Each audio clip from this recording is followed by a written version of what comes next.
Pemirsa, Gubernur DKI Jakarta Anies Baswedan menyatakan dengan tegas apa yang dilakukannya di kawasan Ancol berbeda dengan reklamasi di Teluk Jakarta yang sebelumnya ia hentikan. Perluasan kawasan Ancol dilakukan dengan memanfaatkan tanah dan lumpur dari sungai yang mengalami sedimentasi dan pembuatan waduk di sejumlah lokasi. Assalamualaikum warahmatullahi wabarakatuh. Saya akan menjelaskan apa yang sedang terjadi di kawasan Ancol.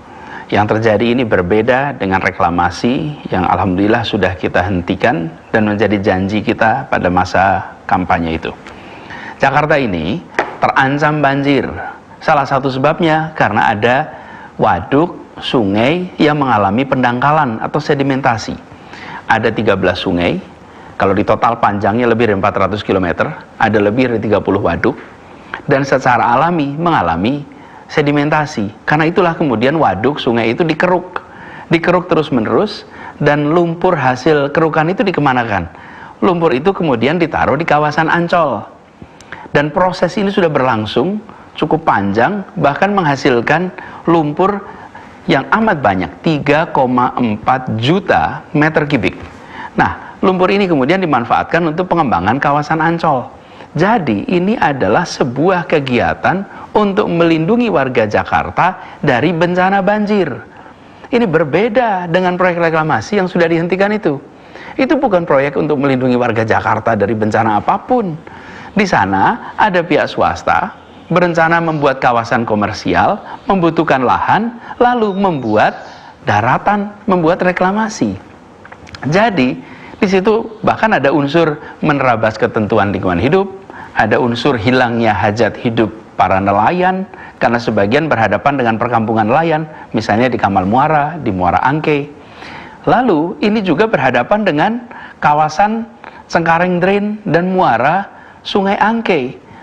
Efeknya mengganggu aliran sungai ke laut lepas. Jadi bukan membantu mengendalikan banjir, tapi malah berpotensi menghasilkan banjir. Nah, kegiatan reklamasi yang 17 pulau itu, pantai, sudah dihentikan dengan cara mencabut 13 izin atas pantai pulau sehingga tidak bisa dilaksanakan. Lalu 4 yang sudah terlanjur jadi harus mengikuti semua ketentuan hukum dan juga ikut memberikan manfaat bagi masyarakat. Itu janji kita dan alhamdulillah itu sudah dilaksanakan.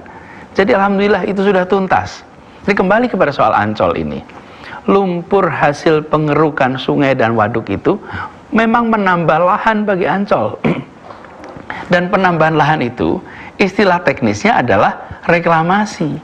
Tapi beda sebabnya, beda maksudnya, beda caranya, beda pemanfaatannya dengan kegiatan yang selama ini kita tentang reklamasi 17 pulau itu.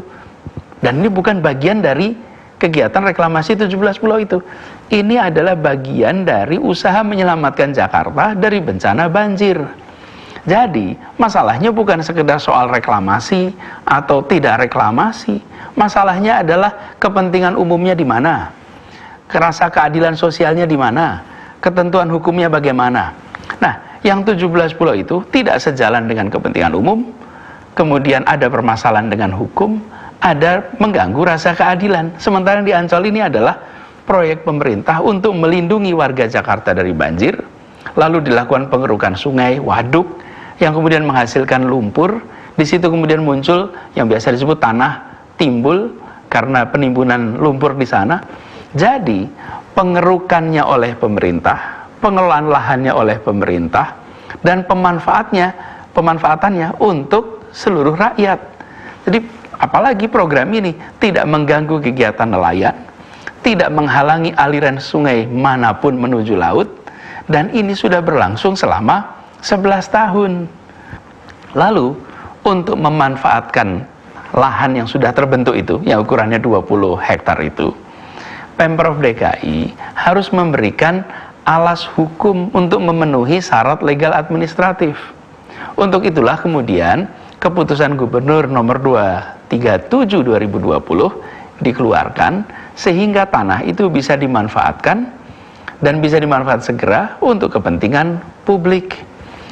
Mungkin ada pertanyaan, bila yang dibutuhkan itu memang hanya lahan 20 hektar, kenapa pemberian izinnya seluas 155 hektar?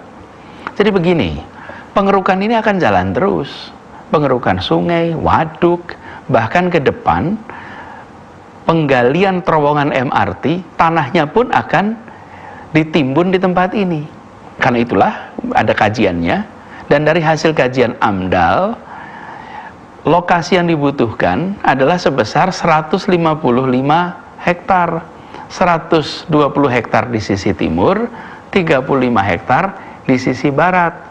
Yang juga disediakan kawasan yang nanti akan bersebelahan dengan stasiun MRT di Ancol.